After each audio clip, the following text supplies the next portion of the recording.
आप सबों का आगमन काल के चौथे दिन में बहुत बहुत स्वागत है। हमने कल के संदेश में प्रेयर लाइफ के इम्पोर्टेंस के बारे में सुना था। आज मैं आपको इसी के संदर्भ में कुछ और बातें बताना चाहती हूँ। प्यारे मित्रों, क्या आप जानते हैं प्रार्थना में सबसे बड़ा बेनिफिट क्या है? प्रार्थना में समय बिताने पर सारे बॉन्डेजेस टूट जाते हैं। हम देखते हैं कि हमारे अंदर कई प्रकार की कमजोरियां होती है जिससे हम लड़ते रहते हैं। हो सकता है हम कुछ पाप कई बार या हर बार पाप स्वीकार संस्कार में रिपीटेड सिंस का अंगीकार करते हैं, पर हम में कोई बदलाव नहीं आता। प्यारे मित्रों, अपने आप से लड़ने के बजाय हम प्रार्थना में प्रभु को सही समय दें, क्योंकि प्रार्थना की सामर्थ्य से कई सारे बंधन टूटते हैं। इस दुनिया में पेंतकोस्त के दिन जब ईश्वर का सामर्थ्य आया, तब चेले कहीं घूमने फिरने नहीं गए या फिर वे किसी गार्डन में नहीं बैठे थे, पर वे कमरे में ऊपर की कोठरी में सिंसियरली बैठकर प्रार्थना कर रहे थे। और वहां आग की जीभें आई और वे सब पवित्र आत्मा से भर गए। वे अन्य अन्य भाषाएं बोलने लगे। प्यारे विश्वासियों, अब तक जो हुआ सो हुआ, लेकिन आज से आप निश्चय कीजिए कि आप अपना क्वालिटी समय ईश्वर को देंगे। मैं आपको एक उदाहरण देना चाहती हूँ। आप जिस भी शहर में रहते हैं, वहां से लेकर रेलवे स्टेशन तक अगर आप दोपहर या शाम के समय जाएंगे तो आपको बहुत ट्रैफिक मिलेगा। लेकिन अगर आप सुबह 4 बजे उठकर अपने घर से स्टेशन जाएंगे, तब आपको हार्डली कोई ट्रैफिक मिलेगा, क्योंकि उस समय लोग सोए रहते हैं। बाइबल हमें बताती है कि आप परमेश्वर को उस समय ढूंढे जिस समय वह आपको मिल सकता है। प्यारे विश्वासियों, परमेश्वर हर समय उसी जगह रहता है, पर हमें नहीं मिल पाता क्योंकि हमारे माइंड में बहुत ट्रैफिक होता है। हम देखते हैं दिन में हमारे फोन्स बजते हैं, मैसेजेस आते हैं, लोग आना जाना करते हैं, काम पर जाना है, किसी की सर्वेंट नहीं आई तो खुद को ही घर का सारा काम करना पड़ता है, वगैरह वगैरह। आप देखिए कि आप चाह कर भी ईश्वर को अपना समय नहीं दे पाते। मैं ये नहीं कहती कि आप लोग प्रार्थना नहीं करते।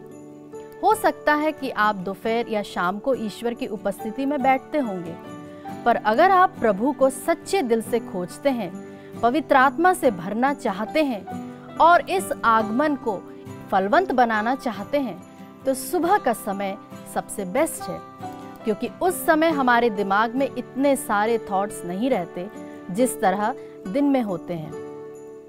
ढूंढने का मतलब यह नहीं कि परमेश्वर आपके पास नहीं है, पर ढूंढने का मतलब है उसके और करीब जाना, उसकी उपस्थिति को व्यक्तिगत रूप से महसूस करना। एक सही अंत करने के लिए एक सही शुरुआत की जरूरत भी होती है। अगर आप चाहते हैं कि दिन के अंत में जब आप सोते हैं तब आपको सैटिस्फैक्शन मिले कि आज मैं प्रभु के संग चला, तो एक सही शुरुआत की जरूरत भी है। जरूरी नहीं कि आप वैसे ही प्रार्थना करें जैसे दूसरे करते हैं। कई बार ऐसा भी होता है कि जब हम पुराने लोगों को देखते हैं या प्रीचर्स को देखते हैं, तब हम हताश हो जाते हैं कि मुझे उनकी तरह प्रार्थना करना नहीं आता। आपको जैसी भी प्रार्थना करनी आती है, आप वैसा ही करें। याद रखें, बड़े बूढ़े घर में भूखे रह जाते हैं, पर जो बच्चा बोलना नहीं जानता उसकी फरमाइश पहले पूरी होती है। ये मत समझिए कि जो लंबी दुआएं करते हैं सिर्फ उनकी प्रभु सुनता है। परमेश्वर उनकी भी सुनता है जो बोलना नहीं जानते। अगर आपके घर में बच्चा है तो देखिए, शायद बड़ों को खाना बाद में मिलता है, पर जो बोलना नहीं जानता उसे पहले खाना मिलता है।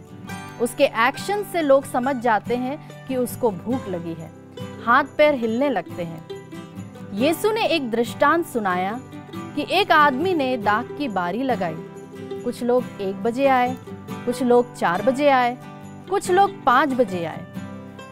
6 बजे काम पूरा होने पर जब सबको पगार देने की बारी आई, तब 5 बजे आने वालों को भी सेम पगार मिली। परमेश्वर किसी के साथ पक्षपात नहीं करता। अगर आप थोड़ा भी समय मन लगाकर प्रार्थना करें, तब प्रभु आपको उतनी ही आशीष देगा जितना एक प्रेयर वॉरियर को मिलता है। हम याद करें क्रूस पर मरते समय उस डाकू को, जिसने अपने अंतिम समय में प्रभु से अनंत जीवन ले लिया।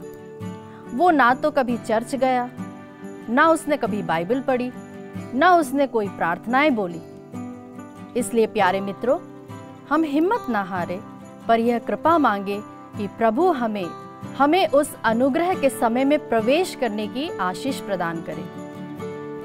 आज हम प्रभु वचन ले यिर्मयाह अध्याय 29 पद संख्या 12 से। जब तुम मुझे पुकारोगे और मुझसे प्रार्थना करोगे, तो मैं तुम्हारी प्रार्थना सुन लूंगा। जब तुम मुझे ढूंढोगे, तो तुम मुझे पा जाओगे। प्यारे मित्रों, इसी के साथ मैं आज का संदेश यही समाप्त करती हूँ और यही आशा करती हूँ कि आपका दिन प्रभु में फलवंत रहे। आप सबों को पुनः जय यीशु।